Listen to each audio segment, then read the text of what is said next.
ரூ. 1,00,000 மேல் தங்க நகை வாங்க பான் கார்டு காட்ட வேண்டும் என்ற அறிவிப்புக்கு நகை வியாபாரிகள் எதிர்ப்பு தெரிவித்திருக்கிறார்கள். இதனால் ஏற்படும் சாதக பாதகங்கள் என்ன என்பதை இப்போது விரிவாக பார்க்கலாம். கார்த்திகேயன், இப்போ ரூ. 1,00,000 மேல நகை மட்டும் இல்லை, எந்த பொருள் நீங்க வாங்கினாலும் அதுக்கு பான் கார்டு அவசியம் அப்படின்னு கடந்த பட்ஜெட்ல நிதியமைச்சர் வந்து தெரிவிச்சிருந்தாரு. இதோட சாதக பாதகங்கள் என்னன்னு சொல்லுங்க. ஏன்னா எல்லாத்துக்கிட்டையும் பான் கார்டு இருக்குன்னு நம்ம சொல்ல முடியாது. சாதக பாதகங்கள் என்ன? நிச்சயமாக கிட்டத்தட்ட ஒரு 125 கோடி மக்கள் இருக்கிறாங்க. இதுல வந்து 14 கோடி பேர்ட்ட தான் வந்து பான் கார்டு இருக்கிறது. அதாவது 89% மக்கள்கிட்ட வந்து பான் கார்டு கிடையாது அப்படிங்கிறது தான் புள்ளி விவர தகவல்கள். இதனாலதான் நகை வியாபாரிகள் வந்து ஆரம்ப கட்டத்திலேயே இந்த விஷயத்துக்கு வந்து எதிர்ப்பு தெரிவிச்சிருக்கிறாங்க. குறிப்பா கிராமப்புற மக்கள்கிட்ட அதிகமா இல்லைங்கிறது அவங்களுடைய குற்றச்சாட்டு.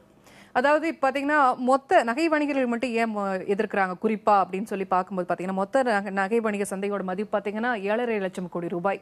இதுல வணிகர் கூட்டமைப்புல பதிவு செஞ்சிருக்கவங்க பாத்தீங்கன்னா 6 லட்சம் பேர். அதுல 3 லட்சம் பேர் கண்டிப்பா கடைகள் வச்சிருக்காங்க.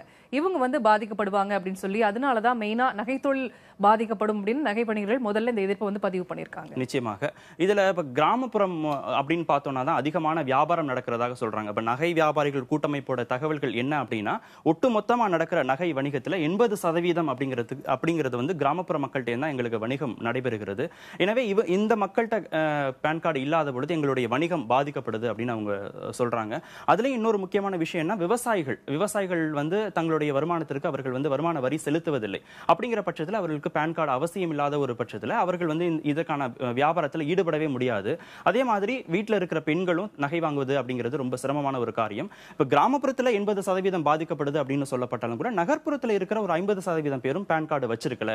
எனவே எங்களுக்கு வியாபாரம் அப்படிங்கிறது ரொம்பவே சிரமத்திற்கு உள்ளாகும் அப்படிங்கிறதுனால தான் அவர்கள் வந்து கடுமையான எதிர்ப்பை தெரிவிக்கிறாங்க.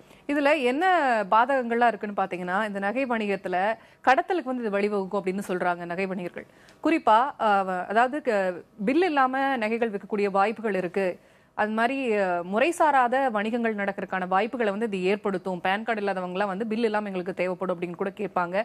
இந்த மாதிரி ஒரு வணிகத்தை ஊக்குவிக்கும் விதமா இதுதான் அமையும் அப்படின்னு சொல்றாங்க. இது மட்டும் இல்லாம 1 கோடி நகை தொழிலாளர்கள் வந்து பாதிக்கப்படுவாங்க அப்படின்னு சொல்லியிருக்காங்க. நிச்சயமா, அதாவது கருப்பு பணத்தை ஒழிக்கணும், கருப்பு பணத்தை வந்து தங்க நகைகளாகவும் கட்டிகளாகவும் நகைகளாகவும் மாத்திடுறாங்க, அதை வந்து தடுக்கணும் அப்படிங்கறதான் அரசோட பிரதான நோக்கம். அதனாலதான் இது மாதிரியான வரைமுறைகளை அரசு கொண்டு வருது. ஆனா இது போன்ற சிக்கல்களையும் இவர்கள் சந்திக்க வேண்டியது இருக்கு நகை வியாபாரிகள். எனவே அரசு ஒரு விரைவாக ஒரு சுமூக முடிவு எட்டும் அப்படின்னு நம்ம எதிர்பார்க்கலாம். நிச்சயமாக.